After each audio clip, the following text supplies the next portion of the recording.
كنا سألنا سؤال في الفيديو اللي فات، وهو هل لو ما تمش التواصل بشكل جيد هيأثر على الطفل؟ وسؤال كمان قلناه لو عملت جزء من التواصل وجزء تاني لا هيأثر على الطفل. خلينا نوضح الإجابة زي لما نجيب كده عود خشب ونكسر آخر جزء منه، هيبان بالنسبة لنا كده إنه حتة بسيطة هي اللي اتكسرت. طيب تقدروا ترجعوها تاني لحالتها الأولى؟ أكيد لا. عشان تقدر تخليها أحسن وتعالج الجزء اللي اتكسر هتبذل مجهود أكبر، مش زي وقت ما انت كسرتها.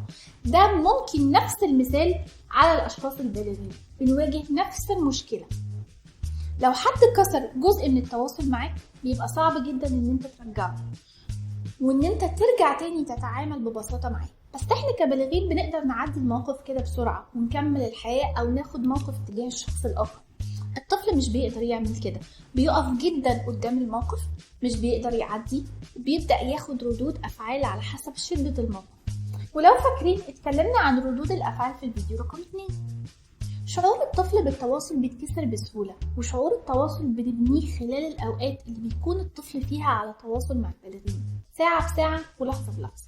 وبطبيعة الحال احنا كمان كبالغين بنتعرض لضغوط كبيرة بسبب الشغل أو التوتر الموجود حوالينا معظم الوقت، وعلشان كده مش بنقدر إن احنا ننتبه للأطفال طول الوقت ونديهم الاهتمام المطلوب. وهنا بيتكسر التواصل بين الأم والطفل وبتظهر مشاعر الأذى أو الهيرت فيلينج، وهنا الطفل مش بيقدر يتصرف بشكل عقلاني.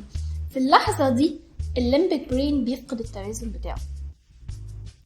البريفرونتال كورتكس أو القشرة الجبهية المسؤولة عن قدرتها على التفكير بمنطقية والحكم على الأمور مش بتقدر تشتغل بشكل سليم، والعقل مش بيقدر يتعلم حاجة جديدة.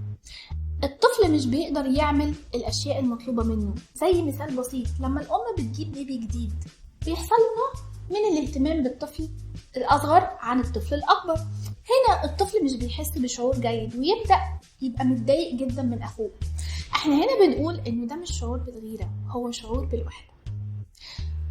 الطفل بيكون مفيش في الوقت ده حد بيديله الاهتمام اللي هو محتاجه، فبيتكسر التواصل ما بينه وما بين الأهل، وبيبدأ يتصرف بشكل غير عقلاني وعدواني جدا ناحية الطفل الجديد، لإحساسه إن الطفل ده هو السبب إن مامته مش بتتواصل معاه.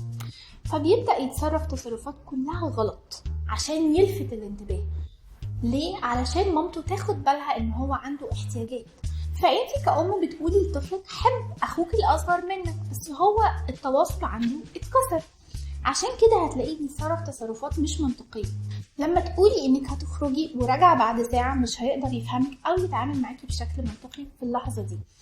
هو بيكون عنده صوت واحد بس موجود جوه عقله بيتكلم وبيقول انا حاسس بالوحدة ومش عارف المفروض اعمل ايه. طيب ازاي اتجنب كسر التواصل ده؟ ده ليه طرق كتيرة، بس تعالوا نعرف الاول ايه هي الاحداث اللي ممكن تكسر التواصل ما بيننا وما بين اطفالنا. ولادة صعبة، مشاكل صحية، أحد الوالدين مش موجود أو مسافر، الأب والأم ممكن يكونوا بيتخانقوا مع بعض قدام الأطفال، أو الأطفال بيشوفوا عنف في التلفزيون، أو حاسس بالخوف بسبب بعض الأشخاص الموجودين حواليه اللي بيقولوا له كلمات حادة أو لمسات حادة جدا. الأطفال حساسين جدا جدا للمواقف اللي ممكن تكون بالنسبة لنا بسيطة جدا، لكن هي في الأساس مسببة لمشاعر كبيرة جدا للطفل. كلمة حادة واحدة من الأب أو الأم أو الأخ أو لمسة حادة بتخلي مشاعر التوتر تظهر عند الطفل، ويبدأ يحس إن هو مش متواصل معانا بشكل كافي. بس أشهر ردود الأفعال من الأطفال هي الانطواء، إن الطفل بينعزل في الأوضة لوحده وبيبدأ يعيط أو يغضب أو يثور أو كمان يعند في مواقف كتير. وده مش بيبقى معايا أنا بس كأم، ولكن كمان ممكن مع زمايلي أو مع باباه أو أصحابه أو أي حد تاني. في حالة الغضب من أهم ردود الأفعال اللي ممكن نواجهها مع الأطفال إنك بتشوفي ابنك مثلا بيزعق، فأنت ممكن برد فعل مش محسوب تقومي تضربيه علشان هو يوقف التصرف ده. فهنا بندخل في دايرة أكبر من كسر التواصل، وتصرفات غلط أكتر بتحصل من الأطفال بتضايقك منهم أكتر. طب إزاي أقدر أسيطر أو أدير الغضب اللي عند الطفل ده؟ هنوضح السؤال ده بالتفصيل في الفيديو ده.